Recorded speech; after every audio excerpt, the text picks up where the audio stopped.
우리 본 말씀 올해 주제 말씀입니다. 주여 이 수년 내에 부흥케 하소서. 이제 오늘 네 번째 말씀 드리도록 하겠습니다. 오늘이 우리 음력 설이죠. 그리고 설날을 맞이해서 어찌 보면은 참 몇 년에 한 번 있을까 말까 하는 설날이 주일날이라서 같이 예배를 드리게 되었습니다. 여러분들 가정에서 예배를 드리시고 또 이렇게 가족들과 또 친지들을 만나시고 또 하나님께 예배를 드리러 오신 줄 믿습니다. 제가 어제 이렇게 잠을 자려고 누웠는데 그 생각이 들더라고요. 이게 세상의 명절을 맞이해서 오랜만에 코로나 때문에 모이지 못했는데 많은 가족들이 모이고 친지들이 모이고 어찌 보면 이제 세상에 그런 이제 잔치를 갖게 되었는데 그래도 제 마음속에서는 하나님께 예배드리고 하는 이 하늘의 잔치가 훨씬 더 기쁘고 또 감사하지 않은가 이런 생각을 했습니다. 여러분들 다 집에서 이렇게 또 설 명절을 지내고 오셨겠지만은 그래도 역시 우리는 이렇게 주예전에 나와서 하나님께 예배드리는 이 시간이야말로 정말 기쁘고 또 복된 그런 시간인 줄로 믿습니다.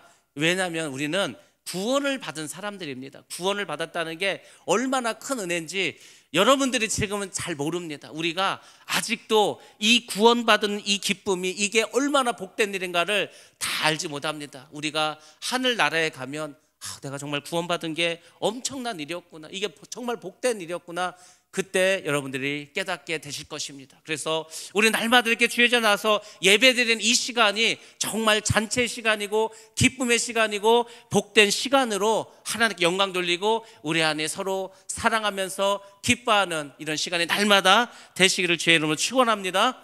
2023년 우리가 새로운 부흥을 선포했습니다. 다들 어려운 시기라고 하고 예수 믿고 어려운 그런 세상이라 하더라도 하나님께서는 늘 우리와 함께 하시기 때문에 얼마든지 우리는 성령의 충만함으로 우리가 부흥할 수 있습니다. 여러분들 확신을 가지시고 이번 기회에 정말 믿지 않는 가족들이 다 하나님께 주님께 돌아올 수 있는 그런 기회로 삼으시기 바랍니다.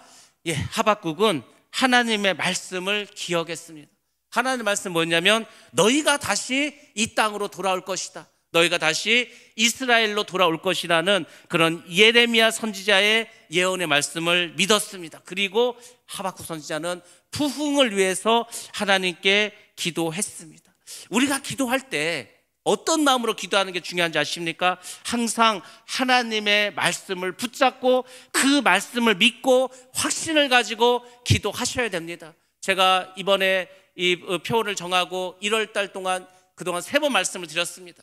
그 말씀 중에서 계속해서 강조하는 부분이 우리가 기도가 중요하고 말씀이 중요한데 우리가 말씀을 붙잡고 기도하면 하나님께서 반드시 이루어 주신다고 그렇게 제가 말씀을 드렸습니다. 왜냐하면 하나님은 약속을 지키시는 분입니다. 하나님은 한 번도 거짓말을 하신 적이 없습니다. 그렇기 때문에 여러분들이 성경 말씀을 일단 많이 읽으시고 들으시고 그 말씀 가운데 여러분의 심령 가운데 무엇인가 어떤 말씀이 남는다면 그 말씀을 붙잡고 기도하시기 바랍니다. 그러면 하나님은 반드시 그 기도를 이루어 주실 줄로 믿습니다. 하나님의 말씀대로 이제 하나님의 백성들이 돌아오게 되었습니다. 포로 생활에서 아무도 죽지 않고 돌아올 수 있도록 생명을 살려달라는 그 하박국의 기도대로 이제 그 이스라엘 백성들이 포로 생활을 마치고 바벨론에서 이스라엘로 돌아오게 되었습니다. 어찌 보면은 오늘날 우리에게 비유하자면 이것은 믿지 않는 우리 가족들이 하나님께로 돌아오는 것입니다. 믿지 않는 우리 가족들이 주님께로 돌아오는 겁니다. 그러니까 여러분들이 항상 기도할 것은 이 말씀을 붙잡고 하나님, 이스라엘 백성들도 그 바벨론에서 포로 생활에서 죽지 않고 다 돌아오지 않았습니까? 그러니까 사랑하는 우리 가족들, 아직도 예수를 알지 못하는 사랑하는 우리 형제, 자매, 또 우리 자녀들, 부모님이 다 예수께로 돌아올 수 있게 해달라고 하박국과 같은 그런 심정을 가지고 우리가 기도하셔야 됩니다. 그렇게 기도하면 반드시 또 하나님은 역사해 주실 줄로 믿습니다. 부흥은 믿지 않는 사람에게는 무엇인지 아십니까? 믿지 않는 사람은 그 영혼이 죽어 있습니다. 영적으로 죽어 있습니다. 부흥이라는 것은 영적으로 죽어 있는 그 사람이 다시 살아나는 것입니다. 소생케 된다는 겁니다. 하나님의 말씀과 성령의 능력으로 죽은 영혼이 살아나는 것입니다. 우리 믿는 자에게는 그런 부흥이 무엇입니까? 우리에게는 영적으로 충만한 그런 은혜가 계속해서 유지되고 더 풍성해지는 겁니다. 우리 믿음은 가만히 있지 않습니다. 왜냐하면 믿음은 생명이기 때문에 그 생명은 항상 성장하게 됩니다. 여러분들이 작년보다는 올해보다는 내년에 더 믿음이 성장하셔야 됩니다. 더 주님께 다가가셔야 됩니다. 여러분의 삶 속에서, 여러분의 모습 속에서 예수 그리스도의 형상이 나타날 줄로 믿습니다. 그래서 정말 제가 바라는 것은 하나님, 우리 모든 성도들이 주님이 이 땅에 다시 오실 때, 아니면 주님을 만나게 될 때 저들이 다 예수의 모습으로 변화되게 하여 주옵소서. 우리가 예수님의 모습으로 변화되어 그분의 신부가 될 거 아닙니까? 그래서 이것을 위해서 저도 날마다 기도하고 있습니다. 여러분들, 우리 모두는 이렇게 더 성령 충만하고 믿음으로 새로워져야 됩니다. 이 일을 위해서 하박국이 우리에게 오늘날 알려주는 그 말씀이 있습니다. 우리가 어떻게 하면 부흥할 수 있을까? 어떻게 부흥으로 나아갈 수 있을까? 하박국 선지자가 본문 말씀 통해서 몇 가지로 우리에게 알려주고 있습니다. 그 첫 번째는 부흥하기 위해서 하나님의 긍휼하심을 구해야 한다는 겁니다. 하박국 선지자는 하나님께 이렇게 기도합니다. 하나님, 진노 중에서라도 긍휼을 잊지 마소서. 이렇게 간구하고 있습니다. 이스라엘 백성들이 왜 바벨론의 포로로 끌려가게 되었습니까? 간단합니다. 하나님의 진노 때문입니다. 그러면 왜 하나님은 이스라엘 백성들에게 지금 진노하고 계십니까? 그들이 우상을 숭배했기 때문입니다. 자, 우리 말씀 한번 보겠습니다. 예레미야서 25장 6절에서 7절 말씀입니다. 시작. 너희는 다른 신을 따라다니며 섬기거나 경배하지 말며 너희 손으로 만든 것으로서 나의 노여움을 일으키지 말라. 그리하면 내가 너희를 해하지 아니하리라 하였으나 너희가 내 말을 순종하지 아니하고 너희 손으로 만든 것으로서 나의 노여움을 일으켜 스스로 해하였느니라. 여호와의 말씀이니라. 아멘. 아멘. 여기서 하나님께서 그분의 마음을 숨김없이 다 말하고 있지 않습니까? 내 말을 순종하지 아니하였고 너희 손으로 만든 것으로 나의 노여움을 일으켰다고 하나님이 말씀해 주고 있습니다. 오늘날 여러분의 삶 가운데서 하나님의 말씀에 불순종하는 것이 무엇입니까? 여러분의 손으로 지은 우상이 무엇입니까? 우리 모두가 이것이 있다면 이 시간에 여러분들이 그 여러분의 우상을 발견하셔야 됩니다. 내가 하나님보다 더 사랑하는 게 무엇이 있을까? 내 생각 속에서 하나님보다 우선하는 게 무엇이 있을까? 그것이 전부 다 우상이라는 겁니다. 믿지 않는 사람은 어차피 하나님을 모르니까 그들의 삶 속에서는 돈과 권력과 이 세상의 성공이 항상 머릿속에 가득 차 있지 않겠습니까? 그럼 예수를 믿는 우리는 어떻게 살아가야 됩니까? 그들과 똑같은 가치관으로 살아가야 됩니까? 그렇지 않습니다. 우리는 항상 먼저 우리의 마음 가운데, 우리의 생각 가운데 주님을 생각하셔야 됩니다. 내가 어찌하면은 주님의 나라의 일꾼으로, 사명자로 하나님을 기쁘시게 하면서 살아갈 수 있을까? 이것이 여러분의 삶 가운데 1번 기도 제목이 되고 늘 그것이 여러분의 생각 속에서 떠나가서는 안 됩니다. 그것이 아니라면 여러분들 역시 우상을 섬기고 있습니다. 우상을 섬기면 하나님의 진노를 사게 됩니다. 그래서 여러분들의 삶이 어렵고 복잡해질 수 있습니다. 그래서 여러분들, 예수를 믿는 우리라면, 하나님의 백성이라면 우리는 항상 주님의 나라를 위해서 주님이 기뻐하시는 이 일이 무엇인가를 찾으시고 그렇게 살아가야 할 줄로 믿습니다. 오늘날 이 세대가 우리가 깨달아야 할 것이 있습니다. 본 말씀 보면은 이 수년 내에 부흥케 하옵소서 이렇게 말씀해주고 있습니다. 이 수년 내가 몇 년일까? 2년일까? 3년일까? 10년일까? 그렇지 않습니다. 이 수년 내라는 말은 원어로 보면은 우리 세대 안에서 뜻입니다. 우리 세대 안에서 하나님, 내가 살아가고 있는 이 세대 가운데서 부흥케 하옵소서, 이런 말이라는 겁니다. 그러니까 여러분들이 오늘을 살아가고 있는 이 세대를 바로 분별하셔야 됩니다. 이 세상이 어떤 세상인지, 우리가 살아가고 있는 이 세대가 어떤 때인지를 바로 아셔야 여러분들이 부흥에 동참할 수가 있습니다. 우리가 부흥할 때가 언젠가? 바로 지금이라는 겁니다. 뭐 2년 후가 아니고 3년 후가 아니고 지금 나의 세대에, 이때에 오늘 우리가 부흥을 이뤄야 합니다. 그래서 여러분들 먼저 깨달을 것이 있습니다. 과연 그러면 오늘날 이 세대는 어떤 세상인가? 우리가 지금 어떤 세상을 살아가고 있는가를 먼저 분별하셔야 됩니다. 지금 오늘날 2023년이 어떤 때입니까? 코로나로 인해서 전 세계가 한 3년 정도 정말 어려움을 겪었습니다. 코로나로 인해서 많은 것들이 변화되었습니다. 전 세계가 이렇게 팬데믹으로 인해서 정말 통제되고 또 예배도 바로 드리지 못하고 이렇게 산업이 어려워진 적이 한 번도 없을 정도로 큰 일을 겪었습니다. 그리고 생각지도 못한 전쟁이 일어났습니다. 러시아와 우크라이나의 그 전쟁으로 인해서 밀가루 가격이 오르고 기름값이 오르고, 그래서 그 어떤 영향이 지금까지도 있지 않습니까? 갑자기 모든 물가가 엄청나게 올랐습니다. 그리고 경제적으로 많은 어려움이 닥쳐오고 있습니다. 아직 시작도 하지 않았습니다. 금리 인상으로 인해서 많은 곳에서 어려움을 겪고 있습니다. 또 정치적으로는 어떻습니까? 이 정치가 너무나 극단적으로 이게 자꾸 가고 있습니다. 극자가 있고 극우가 있고, 그러다 보니까 서로 미워하고 시기하고, 뭐 정권이 바뀌면 서로 보복하기에 정신이 없습니다.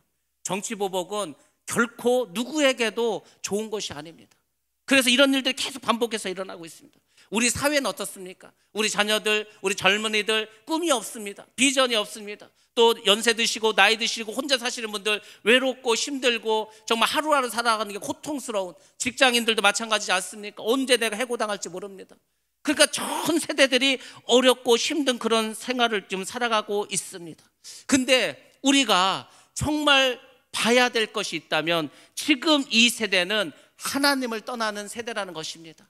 많은 나라에서, 많은 교회들에서 사람들이 떠나가고 있습니다. 이것을 여러분들이 먼저 깨달으시고 인식하셔야 됩니다. 오늘날 우리 교회들의 모습이 어떤가, 특별히 한국 교회가 지금 어떤 위치에 서 있는가, 이것으로부터 여러분들이 시작을 하시고 이것으로부터 여러분들이 마음의 이 세대를 분별하실 수 있어야 됩니다.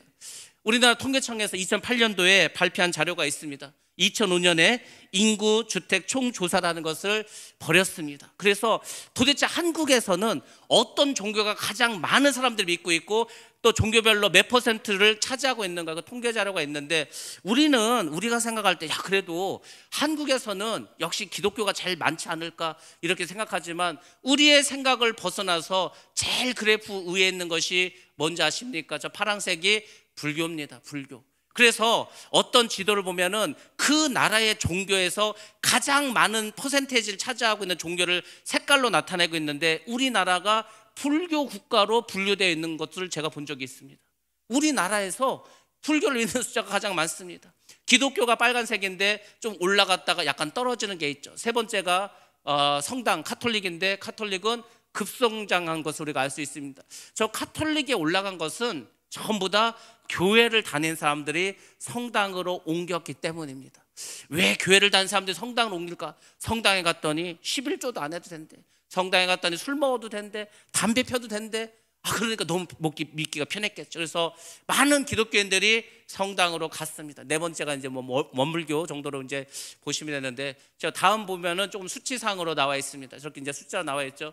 불교를 믿는 사람들이 1,000만 명이 넘습니다. 2005년도 자료입니다. 그리고 개신교가 800만 정도 되었죠. 천주교가 한 500만, 원불교가 이렇게 한 130만 정도 이렇게 차지하고 있습니다. 그러니까 다른 거는 볼 거 없고, 우리가 눈에 딱 띄는 것은 기독교는 숫자가 줄었고, 그리고 천주교는 급성장했고, 불교도 약간 성장했다는 거 우리가 알 수 있습니다. 그러니까 우리가 생각하는 거, 우리가 상식적으로 알고 있는 것보다는 훨씬 더 기독교가 우리나라에서 지금 어려운 어떤 위치에 있다, 이걸 보시면 되겠습니다.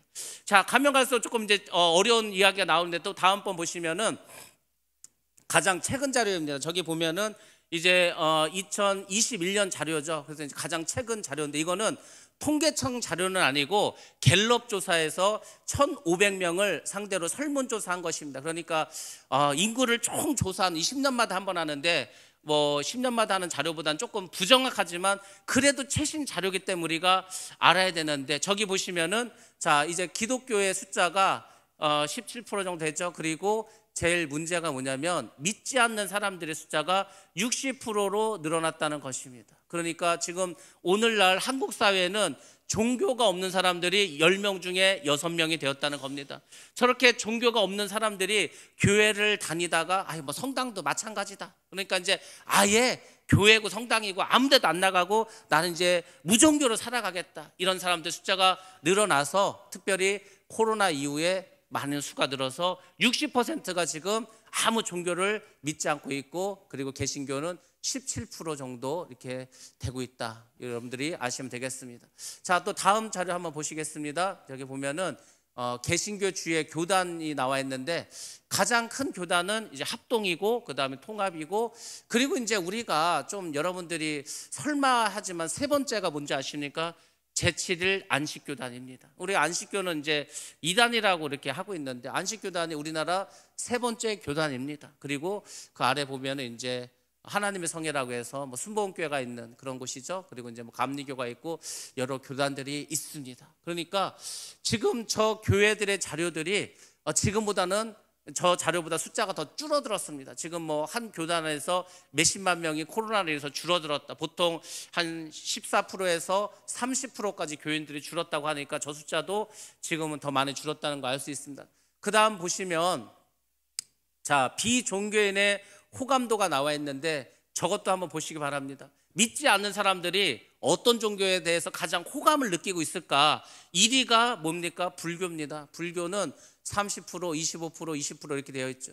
문제는 이제 개신교죠. 도대체 믿지 않는 사람들은 교회에 대해서 어떤 인식을 가지고 있을까? 12%였다가 10%였다가 작년에 6%까지 줄었습니다. 그러니까 왜 이렇게 복음을 전해도 사람들이 예수를 믿지 않을까? 왜 전도를 해도 사람들이 교회에 나오지 않을까? 저거 한번 보시기 바랍니다. 100명 중에 6명 정도만 기독교에 대해서 어느 정도 호감을 가지고 있다는 겁니다. 그러면 나머지 94명은 교회에 대해서 비호감이라는 겁니다. 비호감. 그러니까 야, 교회가 이 정도로 지금 사람들에게 인식이 되어 있을까? 우리는 교회를 다니고 있으니까 잘 몰랐죠. 근데 믿지 않는 사람들은 교회에 대해서 100명 중에 94명은 비호감을 가지고 있다는 겁니다. 이것이 오늘을 살아가고 있는 이 세대의 어떤 현실이라는 건, 그러니까 야, 정말 우리가 전도해도 안 되는 이유가 있었구나 깨달으셔야 되겠죠. 그 다음 자료 한번 보도록 하겠습니다. 자, 코로나 이후에 한국교회의 신뢰도가 급락했다고 하는데, 그나마 좋지 않았던 그 호감도가 코로나 이후로는 더 많이 줄어들었다는 것이 우리가 알 수가 있습니다. 그래서 교회가 믿지 않는 사람들에게 많이 지금 좀 뭐라고 할까, 좋지 않은 모습을 보이고 있구나, 여러분들이 아실 수 있습니다. 마지막 자료 보이시고, 저게 이제 제가 제일 어떻게 보면 좀 가슴 아픈 일인데, 한국의 주요 종교별로 뭔가 이렇게 비교한 것이 있습니다. 그래서 이제 뭐 교회 수라든지 절 사찰의 수, 성도들의 수, 뭐 이런 것들이 쭉 나와 있는데, 저기를 이제 전체적으로 보시면 이렇게 있습니다. 노란색에 그어 있는 게 이제 좀 숫자가 많은 건데, 우리가 압도적으로 교회 수도 많고 성지시가 수도 훨씬 많습니다. 그리고 그 아래 보시면은 기독교 관련된 학교가 엄청나게 많습니다. 기독교와 관련된 단체도 엄청나게 많습니다. 우리가 아는 것처럼 뭐 연세대학교라든지 중앙대학교, 많은 대학교들이 기독교입니다. 또 중고등학교도 다 기독교 사학이 훨씬 더 많이 있습니다. 그럼에도 불구하고 왜 기독교가 이 사회를 변화시키지 못하고, 저렇게 기독교 단체가 많음에도 불구하고 왜 기독교가 자꾸 우리 사회에서 이렇게 힘을 잃어가고 있는가, 이거를 여러분들이 먼저 우리가 깨달아야 합니다. 무조건 나가서 전도한다고 사람들이 오는 게 아닙니다. 왜 우리가 이렇게 되었는가, 왜 이렇게 사람들에게 쉽게 말해서 인심을 잃었는가를 우리가 아셔야 됩니다. 그래서 우리가 먼저 우리의 잘못을 회개해야 됩니다. 우리의 부족함을 인정하고 우리가 변화해야 합니다. 그래야 우리가 부흥의 길로 나아갈 수가 있습니다. 교회 안에 실용주의가 들어왔습니다. 실용주의는 이 세상에서 하는 건데, 이게 교회로 들어왔습니다. 당연히 하나님은 멀리하고 인본주의로 변하게 되었습니다. 물질 만능주의도 들어왔습니다. 그리고 교회 안에 이기주의가 들어왔습니다. 교회는 사랑하는 겁니다. 나를 희생하는 겁니다. 그리고 나의 십자가를 지고, 그리고 나를 부인하면서 살아가는 것이 기독교인데, 어느 순간 우리가 이기주의가 들어오면서 교회의 기능을 상실하고 말았습니다. 예수님 우리에게 뭐라고 했습니까? 너희는 세상의 빛과 소금이 되라고 말씀하셨습니다. 물론 처음엔 그랬습니다. 근데 빛과 소금의 역할을 하지 못하고 있습니다. 십자가를 지라고 하는데 십자가를 지려 하지 않습니다. 강단에서 십자가에 대한 말씀도 전해지지 않습니다. 그리고 세월이 흐르면서 이제 모든 사람들이 자기 중심적으로 변합니다. 저는 이것을 가장 큰 문제라고 생각합니다. 지금 물론 MZ 세대나 이 세상 사람들은 다 자기 중심적으로 살아갑니다. 자기의 인생이 자기 자신이라고 그렇게 교육을 받으면서 모든 것을 자기가 생각하고 판단합니다. 그래서 선생님의 말씀도 듣지 않고 부모님의 말씀도 듣지 않습니다. 그런 세상이 되었습니다. 근데 교회도 그렇게 되었다는 겁니다. 교회는 자기 중심적으로 살아가면 그것이 바로 죄입니다. 교회는 주님 중심으로 살아가야 됩니다. 하나님 중심으로 살아가야 합니다. 근데 우리가 하나님 중심이 아니라 하나님의 말씀이 아니라 내 생각과 내 주장으로 나를 중심으로 살아가고 있습니다. 그렇게 되면 교회는 빛과 소금 역할을 할 수 없고 이렇게 믿지 않는 사람들에게 지탄을 받을 수밖에 없습니다. 그래서 우리가 먼저 이 세대를 분별하시고 우리의 위치가 어딘가를 확실하게 아셔야 됩니다. 모든 사람은 교만합니다. 그리고 모든 사람은 하나님 이외의 것을 사랑하는 그런 우상숭배의 마음을 가지고 있습니다. 가면 갈수록 이렇게 불순종하고 불신앙이 점점 많아지고 있습니다. 오늘날 우리 사회가 그렇고 교회들이 그렇게 되고 있습니다. 당연히 하나님의 경고와 진노가 쌓여가고 있습니다. 자, 이것이 오늘날 이 세대의 현상이고 오늘날 우리의 모습입니다. 그러면 이제 우리가 어떻게 해야 되겠습니까? 다른 것이 없습니다. 믿는 우리가 정신을 차려야 합니다. 정신을 차려야 우리가 이 위기를 이길 수가 있습니다. 내가 정신을 차리지 않으면, 내가 우리 가정의 믿음의 호주인데, 믿음의 호주인 내가 잘 잠자고 있다면, 내가 깨어나 있지 않다면, 내가 세상을 자꾸 향하고 있다면, 그러면 그 가정은 하나님께로 멀어져 버립니다. 믿는 교회가 교회 역할을 하지 않으면 그 사회는 점점 주님에게서 떠나갑니다. 그런 사회가 많아지고 많아져서 한 나라가 주님께 멀어지게 되는 것입니다. 1900년에 도대체 예수를 믿는 사람들이 국가별로 얼마나 많이 있을까? 1900년에 조사한 것이 있습니다. 1900년, 지금부터 120년 전의 자료입니다. 미국, 영국, 독일, 캐나다, 호주, 뉴질랜드, 덴마크, 네덜란드, 이런 유럽과 미국, 북미 대륙, 이런 나라들이 가장 기독교인들이 많은 나라들이었습니다. 거의 90% 이상이 예수를 믿는 나라들이었습니다. 120년이 지났습니다. 다시 전 세계에서 예수를 믿는 사람들이 국가별로 얼마나 됐을까 조사했습니다. 10위가 우간다였습니다. 9위가 인도네시아였습니다. 8위가 인도였습니다. 7위가 독일이었습니다. 그리고 6위가 케냐였습니다. 5위가 브라질, 4위가 영국, 3위가 미국, 2위가 중국, 1위가 나이지리아. 여러분들 다 바뀌지 않았습니까? 예수를 그렇게 열심히 믿었던 그 유럽 나라들 다 예수를 떠나갔습니다. 그리고 아프리카와 아시아와 남미에 있는 국가들이 새롭게 들어왔습니다. 10위를 했던 우간다가 2천만 명 넘습니다. 우리는 1,000만 명도 안 됩니다. 우리가 생각할 때는 한국에 기독교가 많고 교회가 많고 예수 믿는 사람들이 많은 것 같지만 우리나라는 그 10위의 반도 되지 않습니다. 지금 우리나라가 1,000만이 넘었다고 그때 한참 얘기했었지만 지금은 800만인지 600만인지 알 수도 없습니다. 근데 하여튼 중요한 것은 줄었다는 겁니다. 이것을 여러분들 잘 생각하셔야 됩니다. 아, 그렇구나. 우리가 그동안 잘못 알고 있었구나. 여러분들 다시금 깨달으셔야 됩니다. 이것은 국가적으로만 문제가 되는 게 아니고 우리 한 가정과 우리 심령에도 큰 위기라는 것을 여러분들 생각하셔야 됩니다. 그러므로 우리는 이제 정신을 차려야 합니다. 그럼에도 불구하고 여전히 교회 안에서 작은 문제를 가지고 그것에 갇혀서 이 소중한 에너지를 낭비하고 살아간다면 이거 같이 어리석은 일이 없습니다. 제가 그걸 하나 생각했습니다. 야, 이게 사람이 나이를 먹는다는 게 이런 것 같습니다. 제가 한참 그래도 좀 지금보다 젊었을 때는 어제 막 부산 갔어, 오늘 막 서울도 갑니다, 또 내일 어디 저기 어디 더 먼 데 갑니다. 그래도 그래 피곤하지 않았어요. 그냥 하룻밤만 잘 되면 됐습니다. 지금은 어디 멀리 가는 게 두렵습니다. 왜냐하면 한 번 어딜 갔다 오면 며칠이 피곤한 거예요. 그게 뭔지 아십니까? 에너지가 그만큼 떨어졌다는 거예요. 여러분들, 우리 교회도 에너지라는 게 있습니다. 우리 믿음에도 에너지라는 게 있습니다. 이 에너지는 오직 주님의 나라와 주의 영광을 위해서 그렇게 힘을 써야 합니다. 근데 그 에너지를 다른 곳에 썼다고 생각해 보시기 바랍니다. 간단히 말해서 우리 안에 병이 생겼다, 왜 병이 생기는지 아십니까? 여러분이 가지고 있는 에너지가 있습니다. 그 에너지의 7개는 면역을 위해서 써야 되는 거예요. 면역, 체온을 높이고 여러분의 면역을 위해서 써야 되는 거예요. 근데 내가 스트레스를 받고 다른 거 신경 쓰면은 그쪽으로 에너지를 뺏깁니다. 그러면은 내 몸을 면역 가지고 내 몸을 지켜주는 에너지가 그쪽으로 빠지다 보니까 내가 약해지는 거야. 그래서 병이 걸리는 겁니다.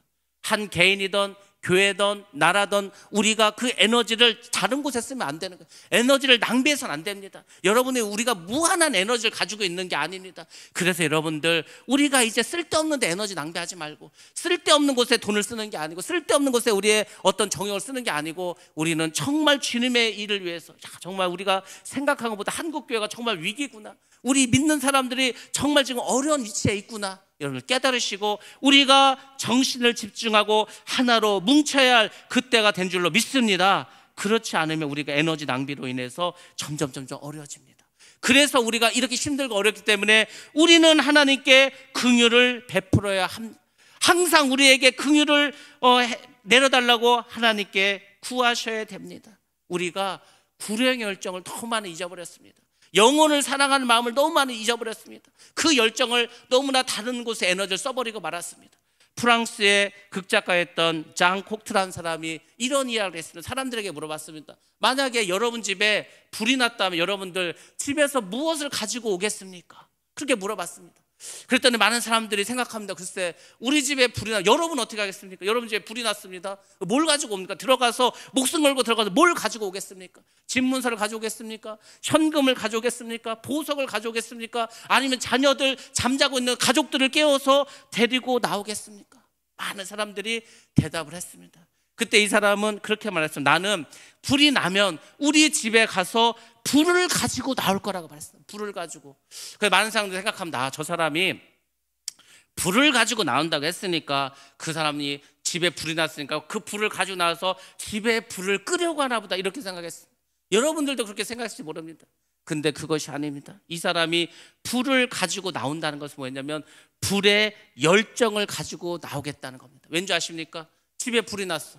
다 타버렸어. 좌절하고 낙심하고 낭망하고 그냥 무너져 버릴 거 아닙니까? 모든 소망이 다 떨어지고 낙심하지 않을 겁니까? 그래서 이 사람은 그것을 알았습니다. 그래서 내가 불의 그 열정을 가지고 나와서 내가 다시 시작할 수 있는 그 힘과 에너지를 그 불을 통해서 얻겠다는 겁니다. 지금 많은 사람들이 낙심하고 있습니다. 주저앉고 있습니다. 꿈을 잃어버렸습니다. 젊은이들도 어린 아이들도 꿈이 없이 살아가고 있습니다. 다 열정이 식어져 버렸습니다. 여러분들, 우리는 다시금 성령의 불을 받아야 합니다. 다시금 구령의 열정을 가져야 됩니다. 영혼을 사랑하는 마음을 가져야 할 줄로 믿습니다. 그것이 우리의 에너지를 바로 쓰는 것이고, 그렇게 기도하는 것이 하나님께 긍휼을 베풀어 달라는 기도가 되는 겁니다. 긍휼이란 말이 헬라어로, 히브리어로 라함이라는 단어를 씁니다. 이 단어의 뜻은 깊이 사랑하다는 뜻입니다. 긍휼히 여기다, 자비롭다는 뜻을 가지고 있습니다. 하박국 선지자는 하나님의 그 자비하심으로, 하나님의 긍휼로 포로된 자기 백성, 이스라엘 백성들을 하나님께서 사랑하셔서 그들이 하나도 죽지 않고 생명을 유지한 채로 고국으로 돌아오게 해달라고, 그것을 긍휼이라고 그렇게 말해줬습니다. 오늘날 우리에게 적용한다면 뭐겠습니까? 하나님, 코로나로 인해서 또 여러 가지 마음의 상처로 인해서 많은 사람들이 낙심하고 많은 사람들이 열정을 잃어버린 그 때를 우리가 살아가고 있습니다.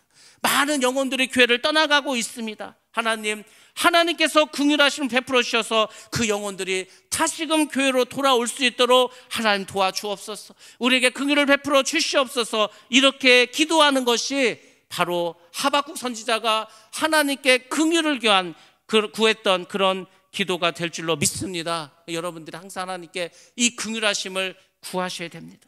자, 그러면 여러분들, 우리가 하나님의 긍휼하심을 받으려면 여러분들이 어떻게 하셔야 되겠습니까? 여러 가지가 있겠죠. 몇 가지만 말씀드리도록 하겠습니다. 첫 번째로는 여러분들 하나님만 바라보셔야 됩니다. 많은 사람들이 하나님이 아닌 다른 것을 바라봅니다. 다른 힘 있는 사람, 다른 돈, 다른 권력을 바라봅니다. 그럼 어떻게 되는지 아십니까? 베드로처럼 됩니다. 베드로가 풍랑이 있는 바다를 걸어갔습니다. 처음에는 주님을 바라봤기 때문에 바다 위를 걸어갈 수가 있었습니다.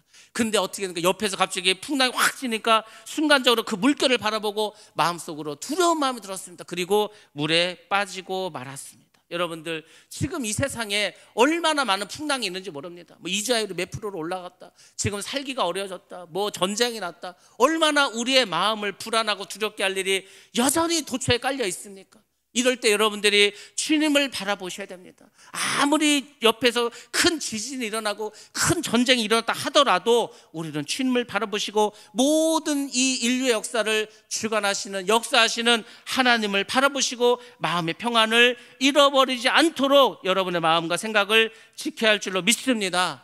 주님을 바라보셔야죠. 왜 교회에 나와서 주님을 바라보지 않고 다른 사람을 자꾸 바라봅니까? 사람을 바라보면 그 사람 중에 어떤 사람, 나에게 상처를 주는 사람이 있습니다.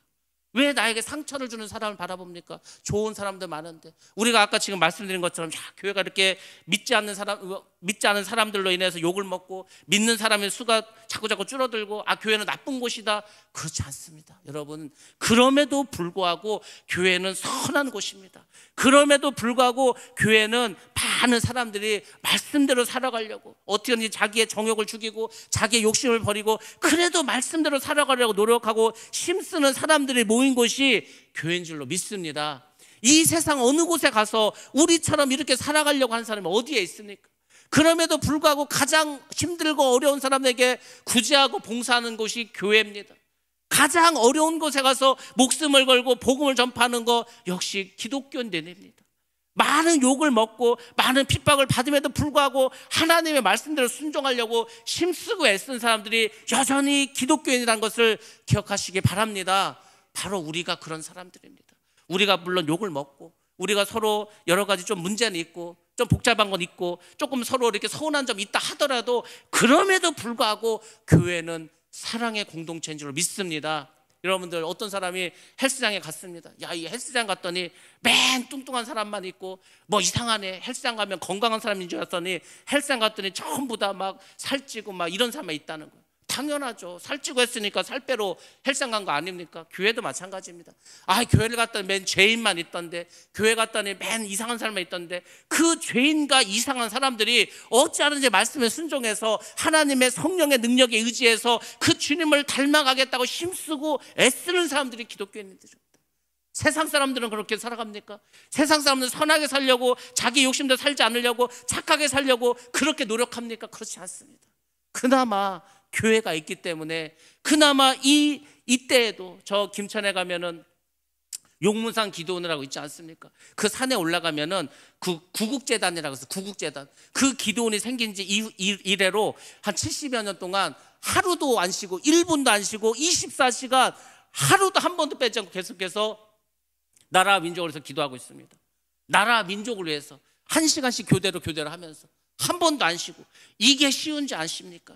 기네스북에도 올라갔습니다. 한 번도 쉬지 않고 한순간도 쉼없이 나라와 민족을 위해서 기도하는 그런 곳이 있기 때문에 이 나라가 지켜주고 있는 줄로 믿습니다. 어느 교회든지 눈에 보이진 않지만 교회를 위해서 기도한 분들이 있습니다. 다른 사람은 알아주지 않지만 교회를 위해서 희생하고 봉사하고 애쓰는 분들이 있습니다. 오늘 같은 명절 날에도 교회 봉사하기 위해서 이렇게 많은 분들이 수고하고 있지 않습니까? 이런 분들이 있기 때문에 교회가 유지되고 교회가 풍성하게 부흥하면서 나아간 줄로 믿습니다. 다 어려웠지만, 다 힘들었지만 작년에도 재작년에도 우리는 계속해서 하나님께서 또 새로운 그 신자들을 보내주셨습니다. 우리 교회가 이곳에서 하나님께서 맡겨준 사명이 있기 때문에 이 일을 감당하라고 하나님께서 많은 일꾼들을 보내주셨고 앞으로도 보내주실 줄로 믿습니다. 그래서 우리가 주님만을 바라보면서 나아가야 합니다. 그래야 험한 파도 우리가 이기면서 나아갈 수가 있습니다. 두 번째로는 우리가 고난 중에도 참고 인내하는 법을 배워야 합니다. 그런 사람에게 하나님께서 긍휼하심을 베풀어 주십니다. 말씀 한번 보겠습니다. 마태복음 24장 10절로 13절 말씀입니다. 시작. 그때 많은 사람이 실족하게 되어 서로 잡아주고 서로 미워하겠으며 거짓 선지자가 많이 일어나 많은 사람을 미혹하겠으며 불법이 성함으로 많은 사람의 사랑이 식어지리라. 그러나 끝까지 견디는 자는 구원을 얻으리라. 아멘. 아멘. 앞으로 이 예수님께서 하신 말씀이지 않습니까? 예수님이 하신 말씀이기 때문에 반드시 이게 이루어집니다. 많은 사람들이 실족하게 됩니다. 그래서 서로 잡아줍니다. 서로 신고하는 거. 이 사람 예수 믿는 사람이라고. 이 사람 교회 다니는 사람이라고. 우리가 코로나 기간 동안에 많은 상가 교회들이 왜 어려움을 당한 줄 아십니까? 예배를 드리면 밑에 층에서 막 신고합니다. 위에 층에서 신고합니다. 여기 지금 사람들이 모여서 노래하고 있다고. 그래서 막 경찰들이 와서 예배를 방해하고 못하게 하지 않았습니까? 이런 일들이 벌어진다는 겁니다. 더 힘든 일이 벌어지겠죠.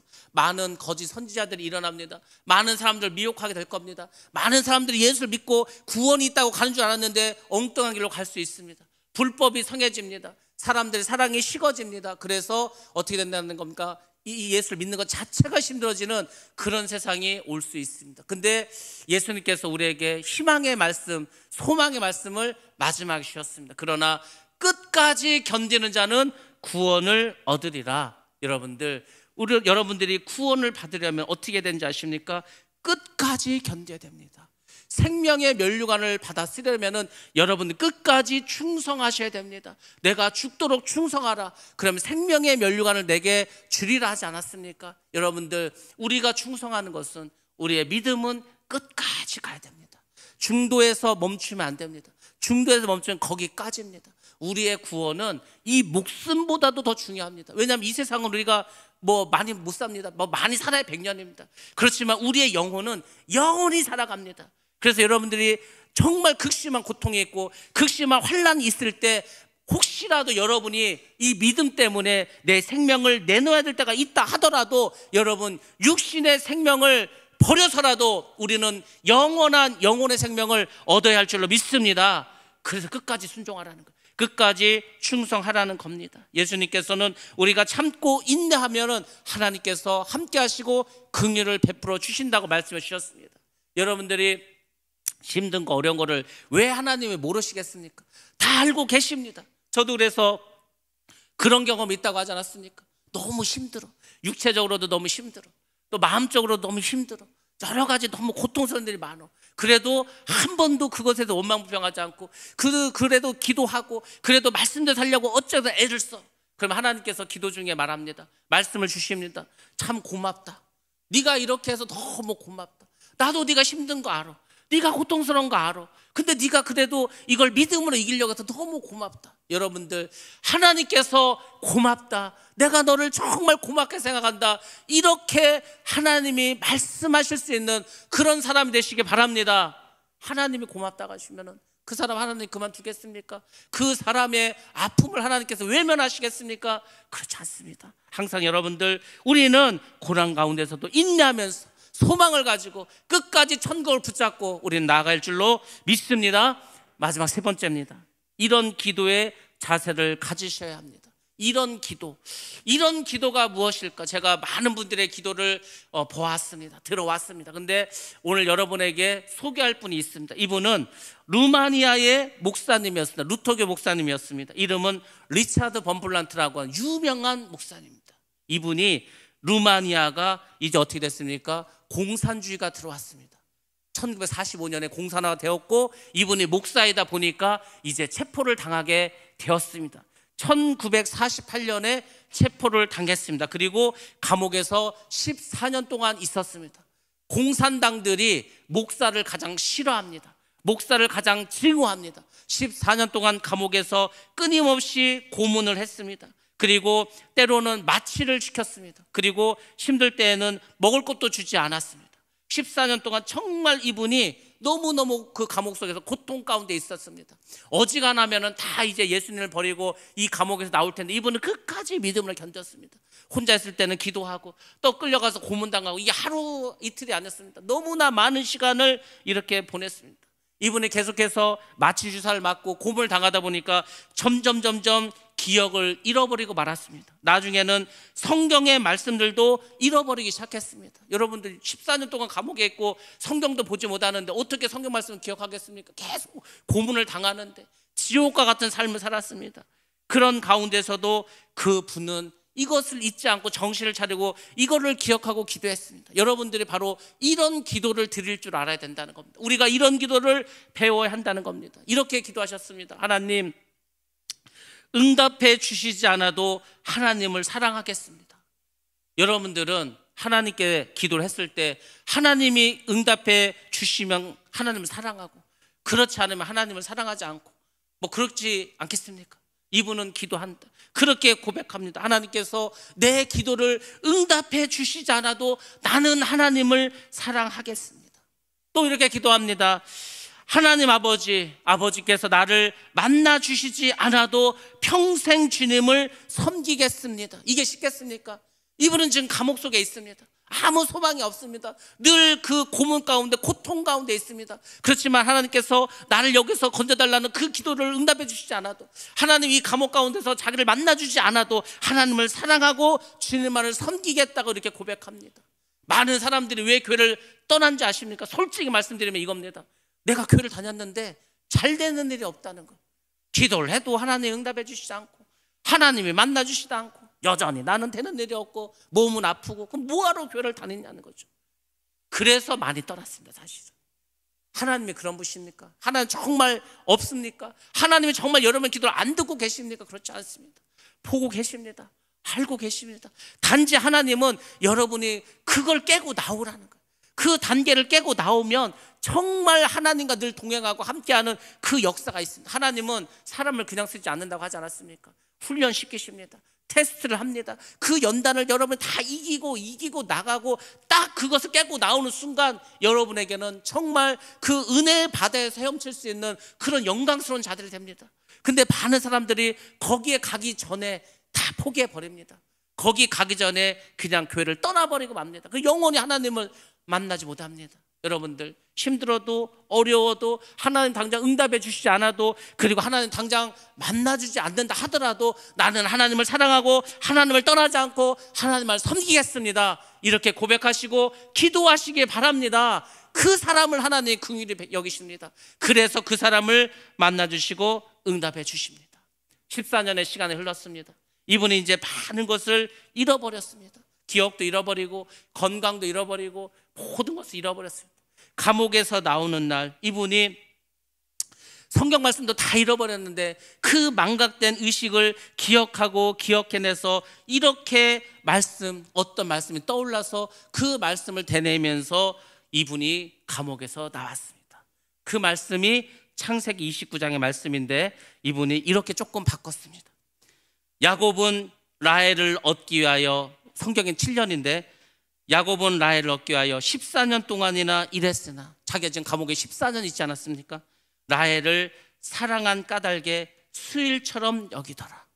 자기는 14년 동안 주님을 사랑해서 주님에 대한 그 믿음 때문에 정말 어렵게 힘들게, 마치 그 야곱이 사랑하는 라헬을 얻기 위해서 실제로는 진짜 14년이지 않았습니까? 그렇게 수고하고 애쓰고 14년을 보냈어. 그럼에도 불구하고 라헬을 사랑했기 때문에 수일처럼, 며칠처럼 여겼다고 하지 않습니까? 바로 자기 이 범브란트 목사도 주님을 사랑하는 마음이 있었기 때문에 그렇게 14년 동안 고문당하고 어려움을 겪었지만은 그걸 수일처럼 생각했다는 거예요. 며칠처럼 생각했다는 겁니다. 여러분들 이러한 기도를 할 수 있는 여러분 되시길 바랍니다. 이 범블란트 목사와 같은 이러한 믿음을 가지고 이런 기도를 하면서 하나님 나에게 정말 긍휼을 베풀어 주옵소서. 그럼 하나님께서 여러분을 그만두시겠습니까? 여러분에게 한없는 은혜와 축복을 날마다 내려주실 줄로 믿습니다. 부흥은 다른 것이 아닙니다. 여러분들 회개하시고 주님께 더 나아가시고 그분이 내 삶 가운데서 역사하셔서 나의 온 생각이, 온 모든 행동이 다 변화되어서 주님을 닮아가는 겁니다. 주님이 없는 것 같아도, 주님 날 도와주시지 않는 것 같아도 그래도 변치 않는 사랑, 소망, 믿음을 갖는 것, 그것이 바로 우리가 가져야 될 믿음인 줄로 믿습니다. 오늘 우리가 2023년 설날 맞이해서 새로운 한 해를 또 시작하는 이 마당에서 우리가 결단하시기 바랍니다. 주님, 내가 정말로 주님께서 나와 함께 하시고 동행하시고 역사하심을 믿고 또 내 삶 가운데 그런 것이 나타나지 않는 것 같다 하더라도 내가 이 믿음 잃어버리지 않고 정말 주님만을 사랑할 수 있는 그런 삶을 살아가게 하여 주시옵소서. 여러분들 고백이 되시고 또 믿음이 되시기를 주님의 이름으로 축원합니다.